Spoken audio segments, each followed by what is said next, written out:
предизвиква до животна любов, при някой до животна омраза. Ти нямаш пръчка, дето при тебе да не предизвиква до животна любов, не се струва. Омраза предизвиква в мен Сейдж. И то поради лънчена. Макар че съм метал с Z Axis, много ми хареса.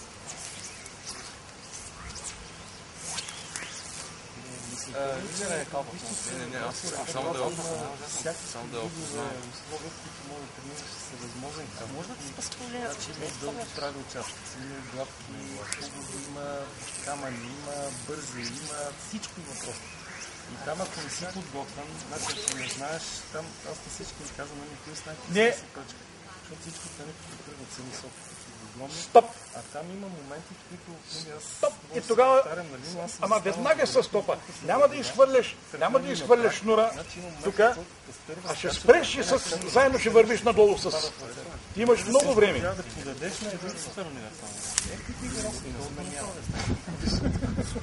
Аз казвам, значи имам някакъв такъв страх. Да чуя за пастора, трябва да ходя къщ някой за разпане. Зависи, значи за къде и какво. Значи за това се става ако искаш да се може да се скриеш. Втора, разчупен, че винаги може да си близко до нея и да не те види. Определено искам не чай, ще си взема моите въпроси.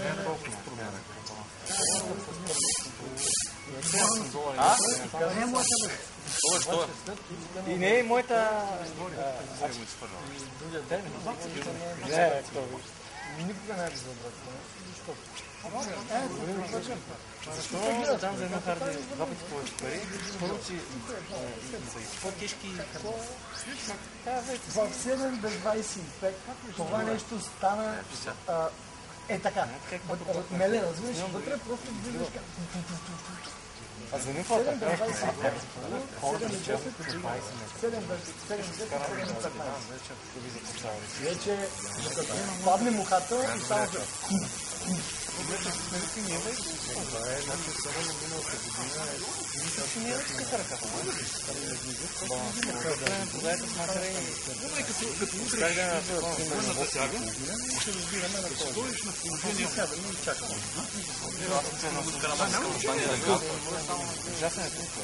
Няма значение, ти...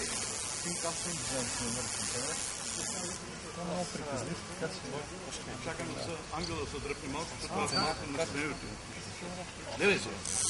Много ме е дървена основата. Долу почвам за мен, много е дървена. Да, искаш малко там да си... Приготвя си пътят, съкръщаваш си и време и такова. Тук лява за ръка. Не случайно пише какво. Гледай си. Тук отивам. Вече съм готов с лявата си ръка за следващия удар. И ако я пуснеш, това сама си отива на това. Държай малко. Дай го за малко. Не е прибрано. Без много. Но колкото повече сила употребявам,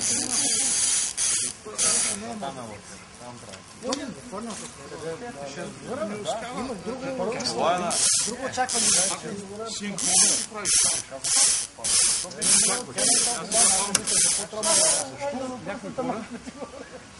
Някои хора казват, колко част е това? Труба, бърза лъица. Не е бавно.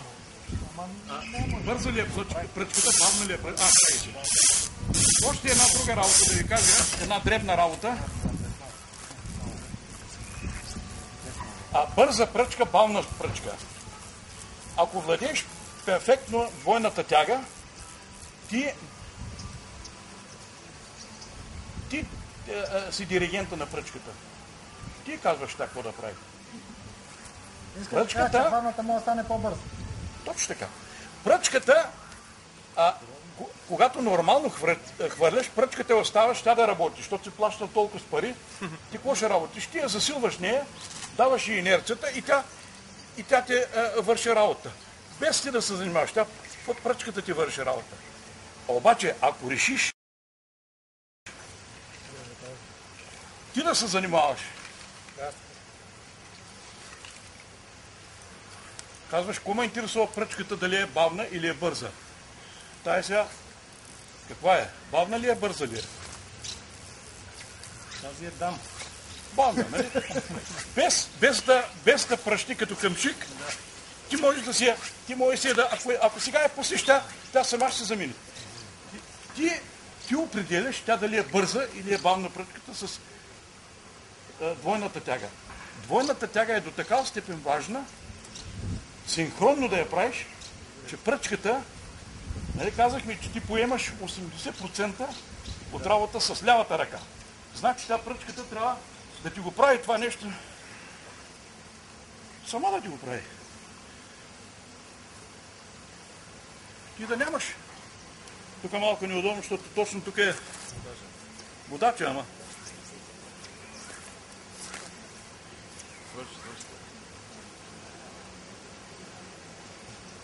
Трябва двойната тяга ти да я усъвършенстваш съвсем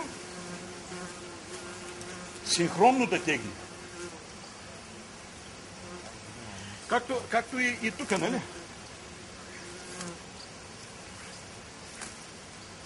Значи лявата ти ръка го прави това нещо. Лявата ти ръка го прави. Затова се казва... В момента на оче половината вече. Колко кръстички в колата да е... Аз те викам да две да продължа. Вика 10 метра хвърля само с върха, човек не съм направил. Затова ти почти само с пръчката нищо не става, нали?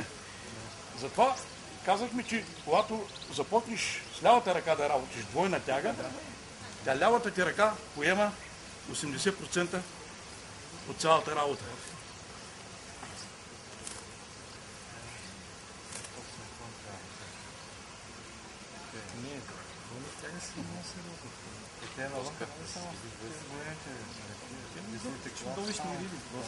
Това са колко? Това са към 15 метра. Търговски въдиците. Виждате колко според тя отпада.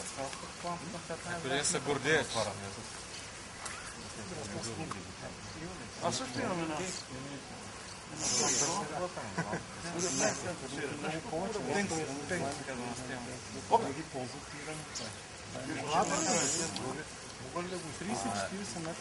Ачо, много бързо да прецениш на въдица.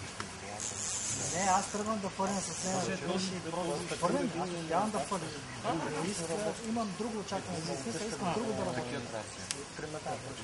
Искам да има катапулта. Тежка, отзад не е тежка, отпред, леко отпред. Аз искам да има катапулта.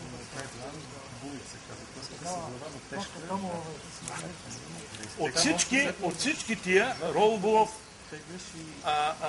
без да се извади много дюра, свичкаст можеш да правиш и твоя богенбол.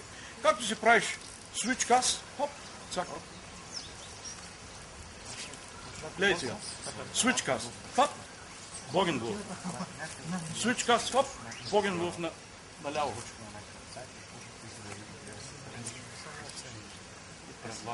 идеята е за голяма дистанция, да може да бъде голяма принавка.